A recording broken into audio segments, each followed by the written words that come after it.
Sarah could barely keep her eyes open. It had been a long, exhausting day. As a single mom juggling 2 jobs and raising her 6-year-old daughter Kyle alone, sleep was a luxury she could rarely afford. But now, as she finally sat in her economy seat on a red-eye flight from New York to Los Angeles, exhaustion overtook her. She didn't even have time to feel self-conscious about the fact that she was sitting next to a man who looked like he had just stepped out of a fashion magazine.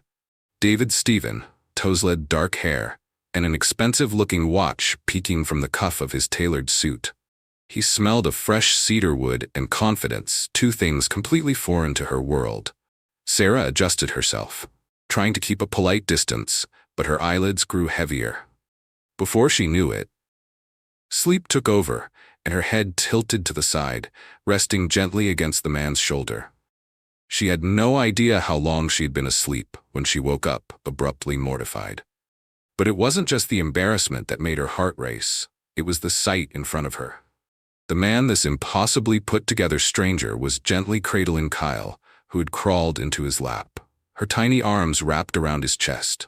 The little girl, who rarely found comfort in strangers, was fast asleep against him, as if she had known him forever. Sarah blinked, her throat tightening. "Oh my God, I am so sorry." The man turned to her with a warm smile. "It's okay. She was looking for you in her sleep.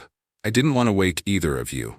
Sarah felt her cheeks flush. "I didn't mean to invade your space," he chuckled. "It's not every day I get to be a human pillow." His voice was smooth, teasing but kind. Sarah carefully reached for Kyle, but as she did, she noticed something else. Her daughter was wrapped in a soft blanket, a first-class blanket. Sarah frowned. "You gave her this?" He nodded. She looked cold. "I asked the flight attendant for an extra one." Sarah's chest tightened. It was such a simple gesture, yet no one had ever done something so thoughtful for her or Kyle in a long time. She wasn't used to kindness without expectation. As if sensing her hesitation, the man extended his hand. "I'm David, by the way." She hesitated before shaking it. "Sarah," his grip was firm, warm. "Where are you headed?" He asked, his tone genuinely curious. "LA, I have a job interview. If it goes well, it could change everything for us."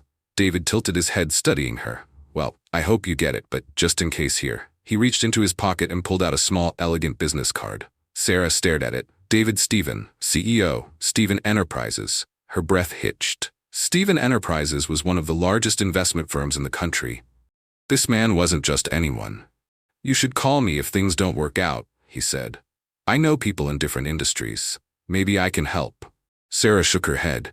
Thank you, but I can't take charity." David smiled, his gaze steady. "It's not charity, it's just a hand when you need one." For the first time in years, Sarah felt something unfamiliar bloom in her chest. As the plane descended, she looked at Kyle, then back at David. Maybe. Just maybe. This flight wasn't just a journey from one city to another. Maybe it was the start of something she never dared to dream of for future, where kindness, not just struggle, shaped her path.